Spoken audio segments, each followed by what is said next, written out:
Man, I can tell you, I cannot stand this cold weather. And the time change for fall, although it has been wonderful to be able to get out and see more sunrises when I get up and walk, because I usually get out on the road about 6:30. It's 6:20 now, so I'm dragging behind this morning.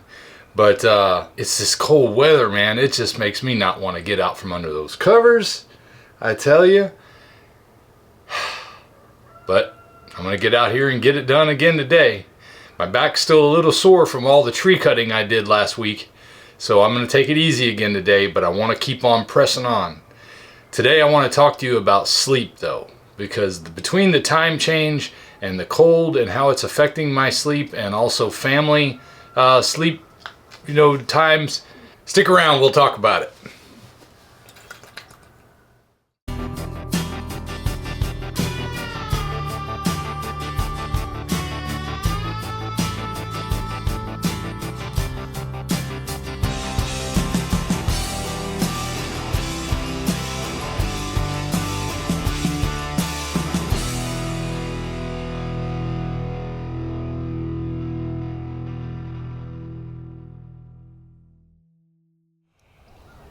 All the makings of another beautiful central West Florida sunrise. If those clouds weren't hiding the darn sun. Still looks beautiful though. Whew, but it's another chilly one today. Man, I tell you, I don't know what I was thinking. A few years ago, back when I was watching Longmire, I was loving that scenery up in Montana and Wyoming like that. And I thought, man, that would be a beautiful place to retire someday. I'd love to live up there. I don't know, ever since I've lost this weight, man, I get so cold so easy that even living in Florida kills me. So, forget Montana. There's no way. But it's really amazing. Back when I went to the Philippines in 2009, I spent 5 weeks over there. And boy, did I have to stay indoors a lot. It was like 112 degrees outside. I couldn't stand the heat. But now, since I've lost all this weight, I get cold easy. I don't get hot easy. Matter of fact, the hotter the better. My wife will come into the cabin when I've been working in there all day, and I turn off the air when it's a warm day. It doesn't bother me a bit. She'll come in and be, how can you breathe in here? I said, I don't know, I feel fine. It saves money too. Don't have to run the air. But anyway, I didn't come to talk to you about how cold I get. I wanted to talk to you a little bit about sleep today, because I've noticed some changes since I started doing this diet. If you go all the way back to my very first video, I talk about how I started getting 4 or 5 hours of sleep at night, but waking up refreshed. I had come out of a habit of getting 4 or 5 hours of sleep at best anyway, but most of the time I was just tired all the time when I would get up, and I couldn't get to sleep at night.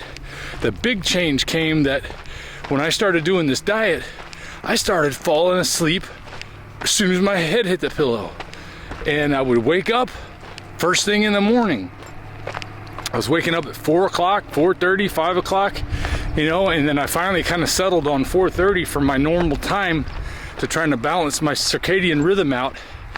And then all this summer, I would catch myself waking up at 4:29 right before my alarm would wake me up. So my body knows what time it is. Now that the time has changed for fall and the time has gone back a little bit, I find myself waking up at 3:29 a.m. instead of 4:29 a.m. almost every morning. And the bad part about that is I've gotten used to sleeping 8 hours at night, and I've been staying up a little later lately because it's been a little bit difficult with the fact that my wife doesn't really wake up and get moving until about 9 o'clock in the morning. And we usually get up at 8 anyway for the Bible study that we do, but she winds up nodding off during that as well. So I don't like that our schedules are so out of line. I've been trying to kind of be closer to her schedule at night, but still sticking to my schedule in the morning. It's a tough balance. But the beautiful thing is I still get the best sleep I've gotten ever since I started doing this diet, because before my sleep was a nightmare. Getting to sleep was not easy, and getting up was even harder. Sometimes getting up is still rough because the cold kills me, and occasionally I let that anxiety get to me still. It's not nearly like it used to be, where it affects my mood so drastically. Good morning, Colt. There's Colt again.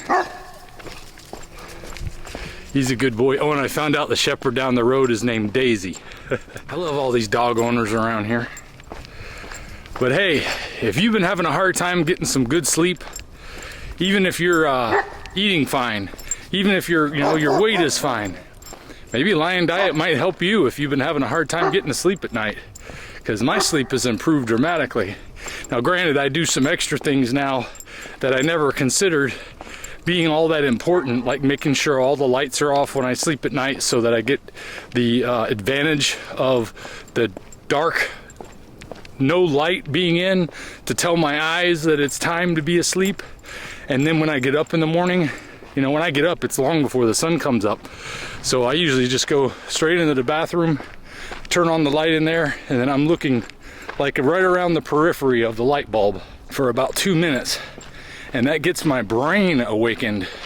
I've mentioned this before. Dr. Huberman is the one that showed me this tactic that really wakes your brain up, gets those neurons firing so you can think clearly in the morning and you can get started on your day a whole lot better. As soon as I can get a little sunlight, I add that too. Yeah, look at that. Even the sky on the opposite side looks gorgeous as the sun brings the clouds into their full glory. There's Daisy. Hi, Daisy. Anyway, I don't know really what part of Lion Diet is what has made my sleep so much better. Whether it was cutting out the seed oils, cutting out the carbohydrates, cutting out the refined processed foods, the sugars, who knows? It could have been any one or a number of those things. It could be the meat itself, that my body's responding to having what it needs to grow and to feel happy and strong like I do now. But whatever it is, if you're having a hard time getting sleep at night and you're eating the standard American diet or whatever diet your country is used to, and you're not finding the sleep and the health benefits that you think you should get from that diet, maybe it's time to take a look at it. Maybe it's time to say, screw it. I'm gonna get up and do it, and I'm gonna solve my sleeping issues. I'm gonna solve my health issues. I'm gonna solve my overweight issues. I'm gonna solve my brain fog issues. And I'm gonna give a diet a try, a new diet, a new way of eating. When I say diet, I mean what you eat, not some fad thing, but try it at least to see if it works for you. Give it at least 3 weeks. I started off with 6 weeks, and here I am on my 23rd month. So if I can do it, you can do it. I'm no different than you.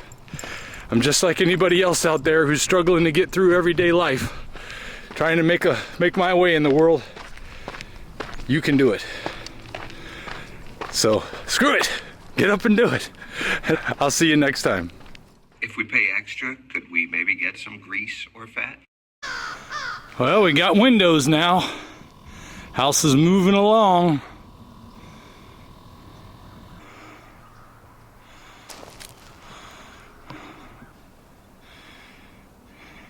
Yeah, it's gonna be nice when we can get in that big space, get out of this 300 square foot living. Hey, I got one more piece of information for you. Katie and I are planning to go to Ketocon in Austin, April 21st through 23rd of 2023. I'm not sure if we'll be there all 3 days or if we'll even make it.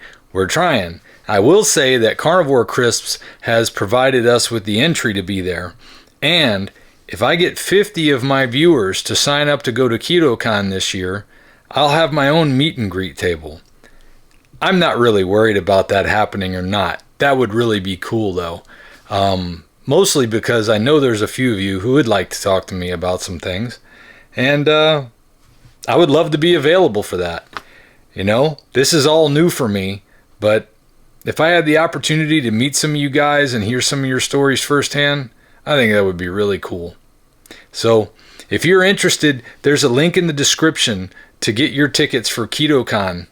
I'll be adding this to my videos between now and then because I think it would be a great idea if that's something you'd be able to do and it's not out of your way and it's something that you can afford to do. I know right now the 3-day pass is discounted pretty heavily from $300 to $100, and the Sunday pass is discounted from $150 to $100.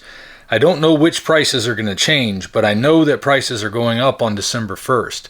So if you really are interested in going, get them while the ticket prices are good. And I'll see you there.